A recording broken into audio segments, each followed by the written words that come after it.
इस वीडियो में मैं आपको एलोरा केव्स के बारे में डिटेल में बताऊंगी। मैं कोशिश करूंगी कि इस वीडियो को देखने के बाद आपको गाइड की ज़रूरत ना पड़े। और अगर आपको मेरी दी हुई जानकारी अच्छी लगे तो वीडियो को लाइक और चैनल को सब्सक्राइब जरूर कर देना। Hello friends, welcome back to my channel. आज हम बात करेंगे एलोरा केव्स के बारे में। Ellora caves UNESCO world heritage में शामिल है। वहीं इन केव्स को लेकर कहा जाता है कि ये गुफाएं सबसे बड़ी ज्वालामुखी के लावा से बनी चट्टान को काटकर बनाई गई हैं। वहीं एक जर्मन पत्रकार हैं जिन्होंने इन गुफाओं पर रिसर्च किया है। उन्होंने दावा किया है कि इन गुफाओं के नीचे कभी एक गुप्त शहर बसता था। इन गुफाओं के आज भी कई ऐसे रहस्य हैं जिन्हें विज्ञान भी समझ नहीं पाया है। एलोरा केव्स के अंदर टोटल 34 केव्स आती हैं। आज हम आपको 1 से लेकर 34 तक की सारी गुफाओं की डिटेल में जानकारी देने की कोशिश करेंगे। साथ ही मैं कोशिश करूंगी कि इस वीडियो को देखने के बाद आपको गाइड की ज़रूरत ना पड़े। चलिए तो वीडियो स्टार्ट करते हैं। एलोरा केव्स में एंट्री लेते ही लेफ्ट साइड में आपको टिकट काउंटर दिख जाएगा। आप यहां से एलोरा की टिकट ले सकते हैं। यहां पर 40 रुपये पर पर्सन है टिकट। वहीं अगर आपके साथ कोई बच्चा है जिसकी एज 15 साल से कम है तो उसके लिए यहाँ एंट्री फ्री है। इन 34 केव्स में 1 से लेकर 12 तक बुद्ध केव्स हैं। वहीं 13 से 29 तक हिंदू केव्स हैं और 30 से लेकर 34 तक जैन केव्स हैं। चलिए तो गुफा नंबर 1 से शुरू करते हैं। गुफा नंबर 1 राइट साइड में 400 मीटर की दूरी पर है। अगर आप रेनी सीजन में आते हैं तो केव नंबर 1 की तरफ आपको एक बहुत सुंदर वाटरफॉल भी देखने को मिलेगा। और अगर कोई इमरजेंसी होती है तो इमरजेंसी एग्जिट भी इधर केव नंबर 1 की तरफ ही है। केव नंबर 1 बुद्ध काल की गुफा है। इसमें 8 छोटे छोटे खाने बने हुए हैं, मतलब 8 छोटे छोटे रूम्स बने हुए हैं जहाँ पर बौद्ध भिक्षु ध्यान करते थे। और जहाँ पर बौद्ध भिक्षु ध्यान करते थे उन्हें शैल कहा जाता था। यहाँ आपको कोई मूर्ति देखने को नहीं मिलेगी। ये बस एक हॉल है जिसमें 8 रूम्स हैं। केव नंबर 2 सीढ़ियों से ऊपर जाकर है। इस केव के दरवाजे पर ही आपको दोनों साइड 2 द्वारपाल की आकृतियाँ देखने को मिल जाएंगी। इस गुफा में आपको लेफ्ट साइड और राइट साइड में कई बुद्ध भगवान की कई मुद्राओं में आकृतियाँ देखने को मिलेंगी। इनमें से कई ऐसी मूर्तियाँ हैं जो अधूरी बनी हुई हैं। इन अधूरी बनी हुई मूर्तियों को देखकर हम ये आइडिया लगा सकते हैं कि किस तरह से इन मूर्तियों को बनाना शुरू किया जाता होगा। गर्भगृह के लेफ्ट साइड में और राइट साइड में दोनों तरफ एक एक रूम बने हुए हैं जो अधूरे हैं। गर्भगृह के द्वार के दोनों साइड बुद्ध और बोधिसत्व की आकृतियां हैं जिनमें नारी चित्र तारा भी हैं। तारा बौद्ध धर्म की मुक्तिदाता देवी हैं जिनके बहुत से रूप हैं जो नेपाल, तिब्बत और मंगोलिया में बहुत फेमस हैं। गर्भगृह में भगवान बुद्ध की मूर्ति है जो प्रलभा पादासन और धर्मचक्र प्रवर्तन मुद्रा में है। इस केव में आपको कई छोटी बड़ी आकृतियां देखने को मिलेंगी जिनमें से कई छोटी छोटी आकृतियां दीवारों पर भी उकेरी गई हैं।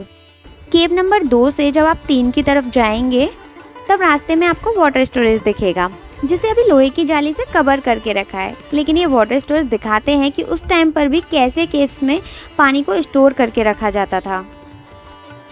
केव नंबर 3 में बड़े बड़े 12 खंबे हैं और कुछ छोटे छोटे रूम्स बने हुए हैं। गर्भगृह में भगवान बुद्ध की मूर्ति है और गर्भगृह के दरवाजे पर भी कई आकृतियां हैं। केव नंबर 4 2 मंजिल की केव्स हुआ करती थी, पर पत्थर के गिरने से दूसरी मंजिल पर जाने का रास्ता बंद हो गया। इस केव के सामने का हिस्सा ऑलमोस्ट टूट चुका है। पीछे के दीवार पर 2 रूम है और बीच में गर्भगृह है। गर्भगृह के दरवाजे पर दोनों साइड द्वारपाल हैं जिनके साथ ही एक छोटी आकृति भी है। ये जो द्वारपाल हैं इनके सर पर एक मुकुट भी दिखाया गया है। गर्भगृह में भगवान बुद्ध सामान्य शिष्यन मुद्रा में बैठे हुए हैं। इस मूर्ति के पीछे बोधि वृक्ष भी दर्शाया गया है। अब आपको लेकर चलते हैं केव नंबर 5 की तरफ। बात करें केव नंबर 5 की तो इस गुफा को महानवाड़ा और थेरावाड़ा कहा जाता है। तो ये महाराष्ट्र की सबसे बड़ी केव है जो लगभग 117 फीट गहरी है और 58 फीट चौड़ी है। इस केव में टोटल 24 खंबे देखने को मिलेंगे आपको, जिसमें दोनों साइड 10-10 पिलर्स हैं और आमने सामने 2-2 पिलर्स हैं। इन पिलर्स में काफ़ी डिटेल में वर्क देखने को मिलेगा आपको। इस केव में 2 लंबी लंबी पत्थर की कम हाइट की बेंच भी हैं जो फ्लोर को 3 भाग में डिवाइड कर रही हैं। वहीं इस केव में 20 रूम और एक गर्भगृह भी है। गर्भगृह में भगवान बुद्ध की प्रतिमा है और बुद्ध के साथ ही उनके सेवक भी हैं। ये जो फ्लोर पर 2 लंबी लंबी बेंच है ये या तो बौद्ध भिक्षुओं के लिए खाने के लिए मेजों का काम करती होंगी, या हो सकता है ये एक प्रकार का मठवासी विद्यालय रहा हो और यहाँ पर बौद्ध विद्वानों के पढ़ने के लिए टेबल की तरह यूज होती हूँ। या हो सकता है इन दोनों कामों के लिए ये यूज़ होती हों। केव नंबर 5 से होते हुए आप गुफा नंबर 6 में जाएंगे। केव नंबर 6 में राइट साइड में एक केव है जो सभी केव से अलग है। इसमें हिंदू देवी सरस्वती जी जो कि विद्या की देवी हैं वो राइट साइड की दीवार पर हैं। बौद्ध धर्म में इन्हें देवी महामयूरी कहा जाता है। वहीं साइड में मोर की आकृति है जो अपने पंखों को खोले हुए है। नीचे एक पंडित पाठ कर रहा है। अगर आप ध्यान से देखेंगे तो ऐसा लग रहा है जैसे टेबल पर एक बुक रखी है और जो टेबल है वो बिल्कुल आज के टाइम की फोल्डिंग टेबल जैसी दिख रही है। इसी साइड ऊपर की तरफ मकर तोरण है, मतलब मगरमच्छ की बंदरवाल टाइप की बनाई गई है। मगरमच्छ के मुंह से गंगा जमुना बह रही हैं और ये चीज़ एक बुद्ध केव में देखना बहुत अलग है। गर्भगृह के दरवाजे पर दोनों साइड द्वारपाल की स्टैचू है जो काफ़ी ऊंची है। उनके सर पर पत्तों का मुकुट दिखाया गया है और उनके साथ ही 2 सेवक भी हैं। दरवाजे और द्वारपाल के बीच में एक लेडी की स्टैचू भी दिखाई है। इस गर्भगृह के दरवाजे बहुत ऊंचे हैं और बहुत अच्छे से बनाए गए हैं, मतलब जो कटिंग वर्क है वो बहुत क्लियर है और डिटेलिंग है। गर्भगृह में भगवान बुद्ध की मूर्ति है। इसी केव के बराबर में एक और हॉल है जो कि 25 फीट चौड़ा है और 28 फीट गहरा है। इसी हॉल के राइट साइड वाली दीवार पर 3 रूम है और सामने की दीवार पर 3 रूम है। इनके सभी रूम के दरवाजे थोड़े ऊंचाई पर हैं। केव नंबर 7 टूरिस्ट के लिए बंद की हुई है क्योंकि ये केव की छत 4 खंबे पर टिकी हुई थी जिसमें से 3 खंबे टूट चुके हैं। केव नंबर 8 में भी ज़्यादा कुछ नहीं है। यहाँ पर एक मंदिर है और 3 कमरे हैं। मंदिर के दरवाजे पर 2 द्वारपाल और उनके सेवक हैं। मंदिर में भगवान बुद्ध अपने सेवकों के साथ हैं। इस मंदिर में पद्म पानी के 4 भुजाओं वाली मूर्ति है। केव नंबर 6 के हॉल के बराबर में सीढ़ियाँ जा रही हैं जो आपको केव नंबर 9 में पहुँचाती हैं। इस केव के ऊपरी भाग में 6 पीपल के पत्ते हैं जिनमें बुद्ध की 6 मूर्ति हैं जिनके अलग अलग भाव दर्शाए गए हैं। यहाँ एक आउटर बालकनी है और अंदर 2 पिलर पर टिका हुआ एक बरामदा है। यहाँ पर अंदर भगवान बुद्ध की मूर्तियाँ हैं और यहाँ बालकनी से व्यू काफ़ी प्यारा दिखेगा आपको। यहाँ से आपको वाटरफॉल भी देखने को मिलेगा।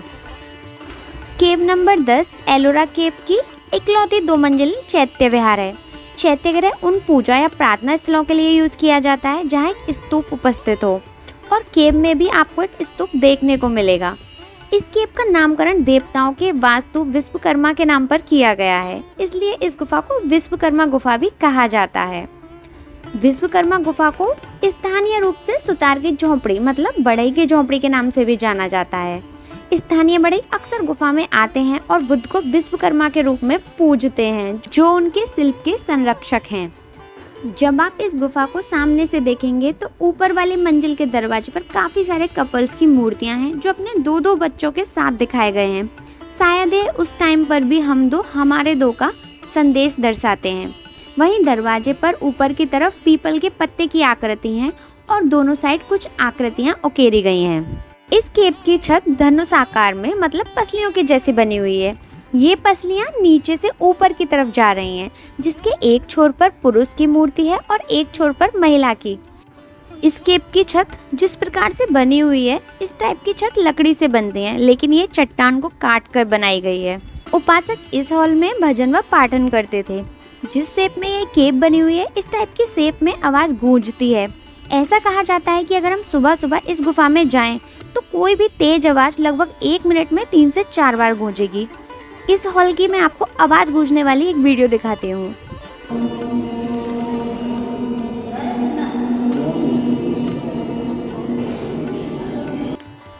इस केव की दूसरी मंजिल पर बुद्ध गुफाओं में पाया जाने वाला एकमात्र प्राचीन शिलालेख देखा जा सकता है, लेकिन ये महायान संप्रदाय का मंत्र है जो शायद 8वीं या 9वीं शताब्दी के अक्षरों में लिखा गया है। 11 नंबर की गुफा सीढ़ियों से ऊपर जाकर है। इस गुफा को 2 ताल गुफा बोलते हैं। 2 ताल इसलिए बोलते हैं क्योंकि इस गुफा को लंबे समय तक 2 मंजिलों वाला माना जाता था, तब इसका नाम 2 ताल रखा गया। लेकिन 1876 में निचली मंजिल से मिट्टी की खुदाई की गई, जिसमें नीचे की गुफा से एक सीढ़ी उतरती हुई दिखाई दी। 1877 में थोड़ी और खुदाई की गई और इसमें 102 फीट लंबा और 9 फीट चौड़ा एक बरामदा मिला। इसके बाद भी इसका नाम 2 ताल रहा और आज भी इस केव को इसी नाम से जानते हैं। इसी केव में तीनों मंजिल पर 8-8 खम्भों पर टिका बरामदा है। सबसे नीचे मंजिल पर 3 कमरे हैं, जिनमें बीच वाले रूम में भगवान बुद्ध की मूर्ति है और बाहर दीवार पर कुछ आकृतियां बनी हुई हैं। यहीं से लेफ्ट साइड में सीढ़ियां ऊपर जा रही हैं, जो आपको पहली मंजिल पर ले जाती हैं। इस मंजिल पर 5 कमरे हैं। पहले नंबर के कमरे में भगवान बुद्ध की बड़ी मूर्ति है, जिसमें भगवान बुद्ध का राइट हैंड उनके घुटने पर है और लेफ्ट हैंड उनकी गोद में है। बाकी जो और रूम है उनमें भी भगवान बुद्ध और उनके सेवकों की आकृतियां हैं। दीवारों पर कई छोटे बुद्ध, 4 भुजाओं वाले पद्म पानी, कमल की आकृतियों पर महिलाएं, ये सब हैं। इन केव में रोशनी की पर्याप्त व्यवस्था आपको देखने को मिलेगी। हर रूम में विंडो है, जिससे केव में अच्छे से रोशनी आ रही है। वहीं सीढ़ियों पर भी रोशनी की पर्याप्त व्यवस्था है। यहीं से आपको दूसरी मंजिल पर जाने की सीढ़ियां भी दिख जाएंगी। इस मंजिल पर आपको पिलर में क्लियर डिजाइन देखने को मिलेगी। छोटे छोटे फूल भी काफी डिटेल में। इस फ्लोर पर बस कई खंभों पर टिका एक हॉल है। जब आप नीचे उतर कर जाएंगे तो राइट साइड में सीढ़ियों पर ऊपर जाकर आपको इस केव का वाटर स्टोरेज देखने को मिलेगा। इसी वाटर स्टोरेज के आसपास की दीवारों पर आपको भगवान बुद्ध की आकृति और छोटी छोटी आकृतियां भी देखने को मिलेंगी। केव नंबर 12 बिल्कुल केव नंबर 11 की तरह सीढ़ियों से ऊपर चढ़कर है। इसे 3 ताल के नाम से भी जाना जाता है। एलोरा में ये पूरे महाराष्ट्र में ये केव सबसे बड़ा मठ परिसर है। ये परिसर 3 मंजिला है। तीनों मंजिलों में सामने की तरफ 8-8 खंबे हैं। सबसे पहली मंजिल 30 खंभों पर टिकी है। इसमें एक गर्भगृह और कई रूम्स हैं। इस हॉल की दीवारों पर 9 चौकोर खाने बने हुए हैं। इन खानों में भगवान बुद्ध और सहायक देवताओं की कई मूर्ति चित्रण दीवारों पर बने हुए हैं। राइट साइड में सीढ़ियां जा रही हैं।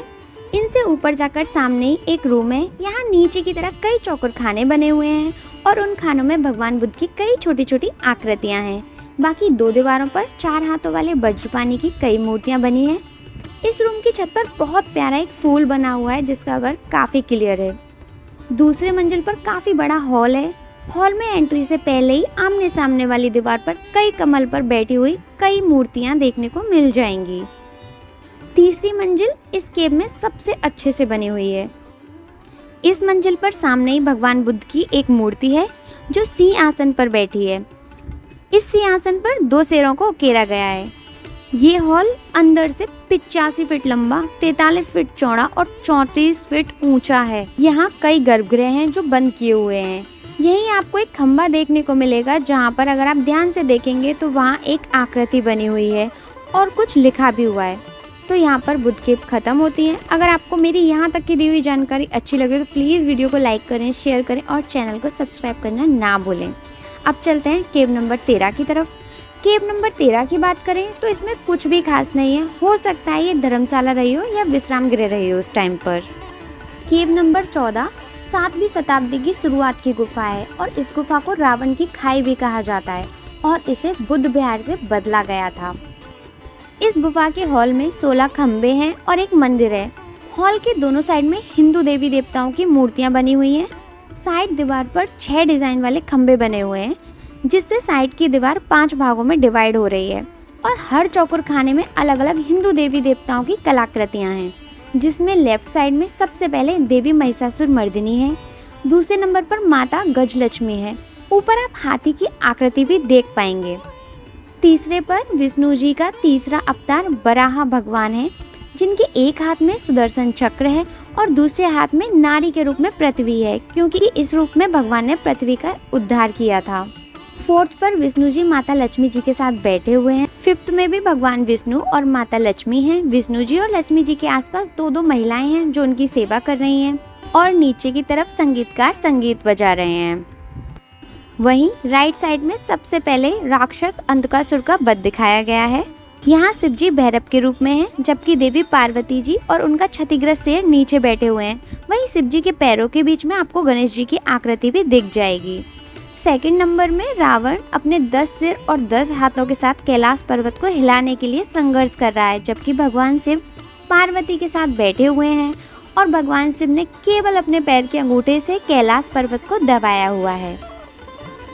तीसरे नंबर पर नटराज की आकृति है। यहाँ नागों से लदे से बड़ी ढोल की थाप पर और बाईं ओर लकड़ी की बांसुरी की आवाज पर नाच रहे हैं, जबकि नीचे की तरफ पार्वती और क्षीर भृंगी उनके उत्साह में शामिल हैं। ऊपर बादलों में अगर आप ध्यान से देखेंगे तो अग्नि अपने मेढ़े पर, इंद्र अपने हाथी पर, ब्रह्मा अपने हंस पर और विष्णु अपने सूर्य पक्षी गरुड़ पर हैं। 4 नंबर पर चौसर खेलते हुए भगवान शिव और पार्वती जी हैं। शिव और पार्वती कैलाश पर्वत पर अपने चट्टानी निवास में चौसर खेल रहे हैं, जबकि हाथी के सिर वाले गणेश और अन्य सेवक उन्हें देख रहे हैं। शिव 4 हाथों में से एक से कभी कभी कटु खेल के दौरान पार्वती का हाथ पकड़ लेते हैं, जबकि गण नीचे लंबे समय से बैल नंदी को परेशान करते हैं। लास्ट में देवी महिषासुर मर्दिनी है, जहां आप देख सकते हैं देवी महिषासुर राक्षस का वध कर रही हैं और देवी जी का शेर भी अपने मुंह से राक्षस को पकड़ रहा है। 15 नंबर की केव सीढ़ियों से ऊपर चढ़कर है। ये गुफा 2 मंजिल की है, जिसमें एक बड़ा आंगन है और एक नंदी मंडप है। एंट्री गेट के दोनों साइड गंगा और यमुना देवी हैं। पहले ये केव एक बुद्ध मठ हुआ करती थी, लेकिन इसे 8वीं शताब्दी में शिव मंदिर में परिवर्तित कर दिया गया। जब आप सीढ़ियों से चढ़कर केव में एंट्री करेंगे तो आपको सबसे पहले नंदी मंडप का पीछे का हिस्सा दिखेगा। कभी इसे डांसिंग हॉल भी कहा जाता था। ये जो नंदी मंडप है, ये मंडप नंदी बैल का मंडप था, लेकिन यहाँ पर अभी कोई नंदी जी की मूर्ति नहीं है। नंदी जी की प्रतिमा पहले नंदी मंडप की छत पर थी, जो कि दूसरी मंजिल पर जो शिवलिंग है उनके जस्ट सामने ये नंदी थे, लेकिन अब ये नंदी आपको इस केव की दूसरी मंजिल पर देखने को मिल जाएंगे। इस नंदी मंडप में आपको जाली की विंडो भी देखने को मिल जाएगी, जो बहुत अच्छे से पत्थर में कटिंग करके बनाई गई है। इस केव को 10 अवतार केव भी कहा जाता है। इसके अंदर आपको विष्णु जी के 10 में से कुछ अवतार देखने को मिलेंगे। इस केव में जब आप अंदर जाएंगे तो आपको सीढ़ियों के दोनों तरफ हाथी की आकृतियां देखने को मिलेंगी। नीचे मंजिल पर एक हॉल है जो 14 खंभों पर टिका हुआ है। इसमें 2 कमरे हैं जिनमें शिवलिंग है। इस हॉल के लेफ्ट साइड में ऊपर की मंजिल पर जाने के लिए सीढ़ियां हैं। जब आप ऊपरी मंजिल पर सीढ़ियों से पहुंचेंगे तो दरवाजे पर आपको पत्थरों से कटा हुआ डोरमैट दिखेगा। उस डोरमैट के दोनों साइड आपको शंख की कटिंग भी देखने को मिल जाएगी। दूसरी मंजिल के हॉल के दोनों साइड आपको हिंदू देवी देवताओं की आकृतियां देखने को मिल जाएंगी और बीच में गर्भगृह है और गर्भगृह में विशाल शिवलिंग है। इस हॉल के बीचों बीच आपको नंदी जी की एक बड़ी प्रतिमा भी देखने को मिल जाएगी, जो पहले नंदी मंडप की छत पर रखी थी। लेफ्ट साइड में सबसे पहले शिव जी को अपने त्रिशूल से राक्षस अंधक का वध करते हुए दिखाया है। नीचे की तरफ देवी काली को भी गुस्से में दिखाया गया है। देवी काली के हाथ में एक कटोरा है, जिसमें राक्षस के जहरीले खून को कटोरे में अपशोषित कर रही हैं। दूसरे नंबर पर शिव जी को उग्र रूप से नृत्य करते हुए दिखाया गया है, जो अपने विशाल रूप और अपनी कई भुजाओं के साथ नृत्य कर रहे हैं और उनके ढोल बजाने वाले 3 बड़े ड्रमों के साथ बाईं ओर बैठे हुए हैं, जबकि बांसुरी वादक और अन्य तबला वादक दाईं ओर दिखाई दे रहे हैं। तीसरे पैनल में शिव और पार्वती चौसर खेलते हुए दिखाए गए हैं, जबकि नंदी और शिव के गण नीचे दिखाई दे रहे हैं। 4th पर आपको शिव जी और पार्वती जी का विवाह दिखाया गया है, जिसमें शिव जी ने पार्वती जी का हाथ पकड़े हुआ है। इसे कल्याण सुंदर मूर्ति भी कहते हैं। 5th में अनेक सिर वाला, अनेक भुजाओं वाला लंका का राक्षस रावण को दिखाया गया है, जो कैलाश पर्वत के नीचे है और शिव जी उसे देख रहे हैं। 6 नंबर पर शिव जी को लिंगम से निकलते हुए दिखाया गया है। इसमें शिव जी अपने युवा भक्त मार्कंडे को मृत्यु के देवता यम से बचाने के लिए लिंगम से निकलते हैं। नेक्स्ट में शिव जी को माता गंगा को पूरी शक्ति के साथ अपनी जटाओं में धारण करते हुए दिखाया गया है।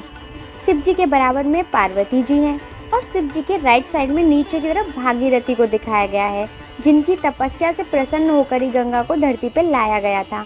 वह तपस्या में लीन है। इसमें गणेश जी को भी दिखाया गया है। गर्भगृह के दोनों साइड कुछ आकृतियां बनी हुई हैं और बीच में बहुत विशाल शिवलिंग है। अब बात करें राइट साइड वाली दीवार पर, तो पहले नंबर पर कार्तिकेय हैं। आप कार्तिकेय के बराबर में मोर की आकृति भी क्लियर देख सकते हैं। दूसरे नंबर पर ब्रह्मा द्वारा संचालित रथ पर सवार होकर शिव ने राक्षसों के 3 महल नगरों को नष्ट करते हुए दिखाया गया है, जिन्हें केवल एक ही बार से भेदा जा सकता था। तीसरे नंबर पर भगवान विष्णु जी के 8वें अवतार श्री कृष्ण जी को गोवर्धन पर्वत उठाते हुए दिखाया गया है। 4th नंबर पर शेषनाग पर लेटे हुए भगवान विष्णु दिखाए गए हैं, वहीं उनके पैरों की तरफ माता लक्ष्मी जी बैठी हुई हैं। भगवान ब्रह्मा हैं, जो विष्णु की नाभि से ऊपर की ओर उगने वाले कमल पर प्रकट होते हुए दिखाए गए हैं। 5th पर भगवान विष्णु को अपने सूर्य पक्षी गरुड़ पर सवार होकर हाथी को बचाते हुए दिखाया गया है। इसे गजेंद्र मोक्ष कहते हैं। हाथी राजा गजेंद्र को मगरमच्छ ने पकड़ लिया था, लेकिन जब उसने भगवान विष्णु से मोक्ष के लिए प्रार्थना की तो वह बच गया। भगवान अपने वाहन पर सवार होकर उसे बचाने के लिए उतरते हैं। 6 नंबर पर विष्णु जी के 10वें अवतार भगवान वराह दिखाए गए हैं। 7 नंबर पर भगवान विष्णु जी का 5वां अवतार भगवान वामन दिखाए हैं, जिसमें भगवान वामन ने अपने 3 विशाल कदमों से पूरे ब्रह्मांड को देवताओं के लिए दोबारा जीत लिया है। 8 नंबर पर भगवान विष्णु के 5वें अवतार भगवान नरसिंह दिखाए गए हैं। विष्णु ने आधे मनुष्य और आधे सिंह के रूप में हिरण्यकश्यप का नाश किया था। राक्षस हिरण्यकश्यप ने अपनी तपस्या के माध्यम से देवताओं से वरदान प्राप्त किया था कि उसे ना तो घर के अंदर और ना ही बाहर, ना ही रात में और ना ही दिन में, ना ही मनुष्य और ना ही जानवर द्वारा नष्ट किया जा सकता है। लेकिन विष्णु जी ने आधे सिंह और आधे मानव के रूप में उसे शाम के समय बरामदे में ना ही अंदर ना ही बाहर मार डाला। बाईं ओर गरुड़ राक्षस राजा बलि से युद्ध कर रहे हैं। हॉल के बिल्कुल बीच में विशाल नंदी की प्रतिमा बनी हुई है, जिसकी कटिंग मतलब गले में मोतियों की माला इतनी क्लियर है कि मैं आपको वर्ड्स में एक्सप्लेन ही नहीं कर सकती। वहीं इस हॉल में जो सामने की तरफ पिलर हैं उन पर बारीक डिज़ाइन बनी हुई है। वहीं एक डिज़ाइन जो मुझे बहुत अच्छी लगी, जिसे आप वीडियो में देख सकते हैं। केव नंबर 16A जो एक छोटी केव है, जिसके गर्भगृह में एक शिवलिंग है। बात करें केव नंबर 16 की, जो एलोरा केव की सबसे बड़ी केव है, जिसे हम सब कैलाश मंदिर के नाम से जानते हैं। ये मंदिर एक ही चट्टान को तराशकर बनाया गया है। वहीं इसकी कटिंग ऊपर से नीचे की तरफ की गई है। 50 मीटर लंबी, 35 मीटर चौड़ी और लगभग 30 मीटर ऊंची ये केव अपने आप में बहुत से रहस्यों को समेटे हुए है। इस केव में इतना कुछ है कि अगर मैंने इस वीडियो में बताया तो ये वीडियो बहुत लंबी हो जाएगी। और इस केव के कई रहस्य हैं जो आज तक अनसुलझे हैं, तो इसको लेकर मैं जल्दी एक डिटेल में वीडियो अपलोड करूंगी। उस वीडियो का लिंक मैं आपको डिस्क्रिप्शन बॉक्स में दे दूंगी। केव नंबर 17 सीढ़ियों से ऊपर चढ़कर है। इस केव में पिलर्स पर काफ़ी अच्छी आकृतियाँ बनी हुई हैं। लेफ्ट साइड में गणेश जी की प्रतिमा है जो मोदक खाते हुए दिखाई दे रहे हैं। वहीं राइट साइड में माता दुर्गा जी की आकृति है। इस केव के गर्भगृह में एक अखंड पीठ है, जिसमें एक लिंगम स्थापित है। इस शिवलिंग का बेस चौकोर है, जबकि लिंगम में अभी भी केवल 2 खंड हैं, चौकोर और गोल। वहीं हॉल के बाहर सुंदर तरासे हुए पिलर्स हैं। केव नंबर 18 में 4 पिलर्स पर टिका एक हॉल है। जब आप इस हॉल के अंदर जाएंगे तो 2 खंभों पर टिका एक अंदर की तरफ रूम है और रूम के अंदर एक गर्भगृह है जिसमें एक शिवलिंग है। केव नंबर 19 में कई खंभों पर टिका एक हॉल है। हॉल में एक गर्भगृह है। गर्भगृह के दरवाजे के दोनों साइड द्वारपाल हैं और गर्भगृह में शिवलिंग है। केव नंबर 20 में एक हॉल है और इस हॉल में एक गर्भगृह है। गर्भगृह के दरवाजे पर द्वारपाल दिखाए गए हैं, लेकिन गर्भगृह में कोई भी शिवलिंग नहीं है। बात करें केव नंबर 21 की, तो इस गुफा को रामेश्वर के नाम से भी जानते हैं। ये गुफा बहुत अच्छे से तराशी गई है। गुफा के सामने आपको नंदी बैल देखने को मिलेंगे। गुफा के भीतर गंगा नदी की मनुष्य आकृति है जो मगरमच्छ पर सवार है। गंगा देवी की आकृति इतनी बारीकी से तराशी गई है कि उनका आकर्षक शरीर और मुस्कुराहट सच में उस टाइम की शिल्पकला की अद्भुतता का परिचय देता है। हॉल में देवी देवता के चित्र तराशे गए हैं जो भगवान शिव पार्वती और भगवान विष्णु से संबंधित हैं। बाकी वही शिव पार्वती का पट खेलना, शिव नृत्य, यही सब है। केव नंबर 22 में कुछ सीढ़ियां चढ़कर सामने आपको सबसे पहले नंदी मंडप दिखेगा, जिसमें नंदी जी की काफी बड़ी प्रतिमा है। अंदर कई खंभों पर टिका एक काफी बड़ा हॉल है जिसमें एक गर्भगृह है। गर्भगृह में शिवलिंग है। दीवार के लेफ्ट साइड में गणेश जी की प्रतिमा है, वहीं राइट साइड में सरस्वती जी की प्रतिमा है। केव नंबर 23 में 8 छोटे मंदिर हैं। इनमें गर्भगृह में स्थित लिंगम को छोड़ के कोई मूर्ति नहीं है। बीच वाले गर्भगृह में ब्रह्मा जी, विष्णु जी और महेश जी की एक संयुक्त मूर्ति है जिसे त्रिमूर्ति कहते हैं। केव नंबर 24 में केवल 4 शिव मंदिर हैं और दीवार पर गणेश जी की प्रतिमा है। केव नंबर 25 की केव बहुत विशाल केव है। इसमें एक मंच है जिसके सामने बहुत सुंदर तराशे हुए पिलर्स हैं। वहीं आपको दीवार पर हिंदू के देवता कुबेर जी की मूर्ति राइट साइड में दिखाई देगी। गर्भगृह के दरवाजे पर द्वारपाल की आकृतियां हैं, लेकिन गर्भगृह में शिवलिंग नहीं है। छत पर सूर्य देवता का रथ 7 घोड़ों के द्वारा खींचते हुए तराशा गया है। 26 नंबर की केव में 6 पिलर हैं। हॉल में एक गर्भगृह है। गर्भगृह के द्वार पर 2 द्वारपाल हैं, वहीं गर्भगृह में शिवलिंग है।